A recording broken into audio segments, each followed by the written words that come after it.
Assalamualaikum. Ngaji bersama Adin. Mengenal Tuhan dari mengenal diri.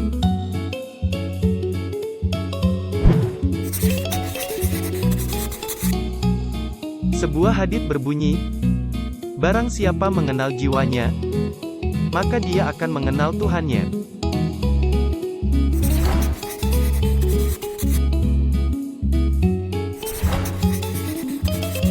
Yang menjadi pertanyaan adalah, apakah yang dimaksud dengan jiwa? Apa saja yang perlu dikenali? Mengapa mengenal jiwa bisa mengenal Tuhan? Perlu kita ketahui, manusia terdiri dari 3 unsur. Pertama, unsur ruhaniyah. Kedua, unsur batiniyah. Dan ketiga, unsur lahiriah.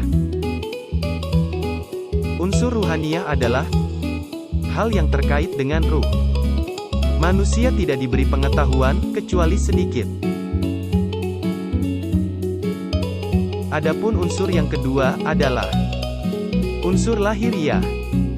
Disebut dengan jasad. Mempunyai beberapa organ tubuh dan perangkat indera. Organ utamanya bernama kolab atau jantung. Sedangkan unsur yang ketiga adalah unsur batiniyah. Disebut dengan jiwa. Mempunyai beberapa perangkat jiwa. Perangkat utamanya adalah kolab atau hati, batiniyah. Selanjutnya, agar lebih mudah memahaminya, kita akan mencoba membuat ilustrasi hubungan antara jasad dan jiwa.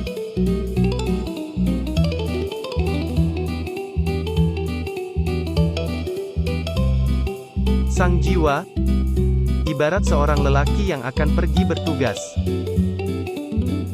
Sang jasad ibarat kendaraan yang akan digunakan. Selanjutnya adalah bagaimana agar jiwa dan jasad bisa memulai perjalanan ke tujuan.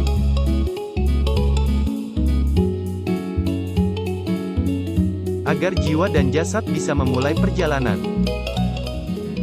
Kenali sang jiwa. Kenali sang jasad. Kenali tugas sang jiwa dan sang jasad.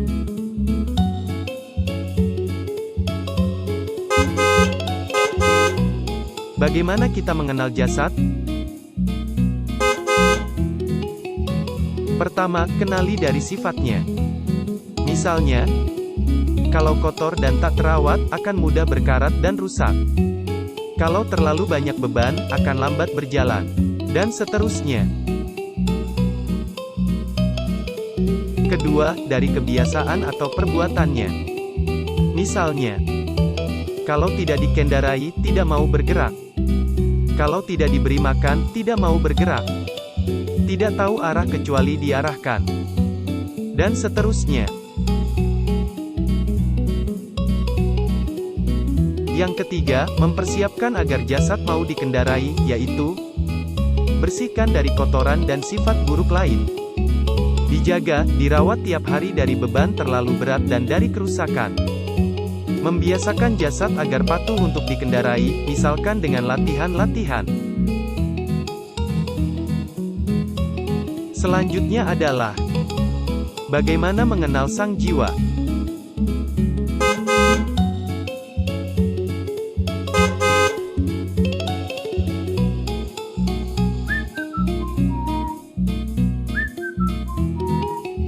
Bagaimana cara mengenal sang jiwa?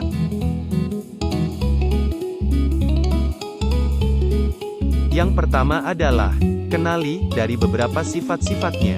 Misalnya, kapan dan kenapa mengeluh, marah, ataupun sedih, kapan dan kenapa bisa kembali tenang, sifat apa yang paling dominan, dan seterusnya.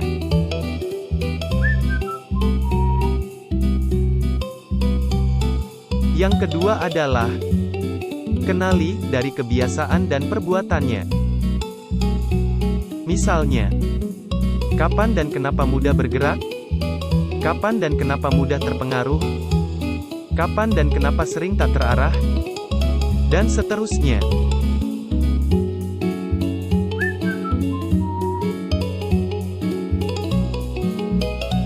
Yang ketiga adalah mempersiapkan agar sang jiwa memahami cara mengendarai jasad.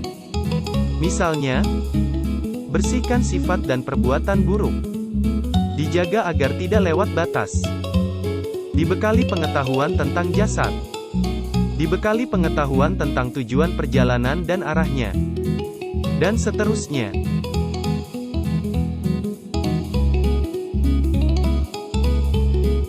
Selanjutnya adalah bagaimana mengenali dari tugas sang jasad dan sang jiwa.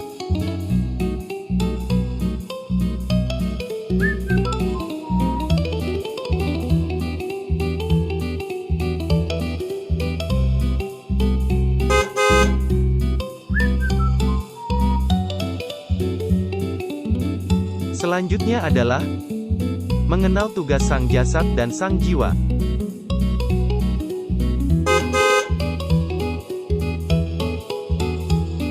Tugas sang jasad adalah: pertama, mengantarkan sang jiwa ke tujuan dalam rangka bertugas. Kedua, patuh kepada sang jiwa untuk dikendarai dan diarahkan.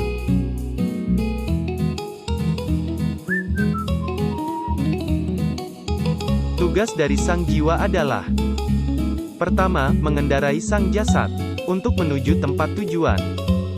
Kedua, merawat diri dan sang jasad. Ketiga, tahu dan bisa mengerjakan tugas dari sang pemberi tugas.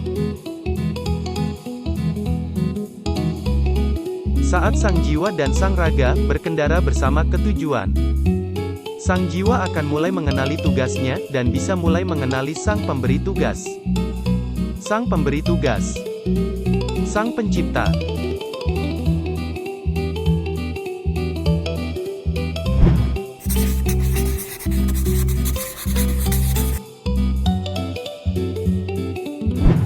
Terima kasih sudah ngaji bersama Adin. Assalamualaikum.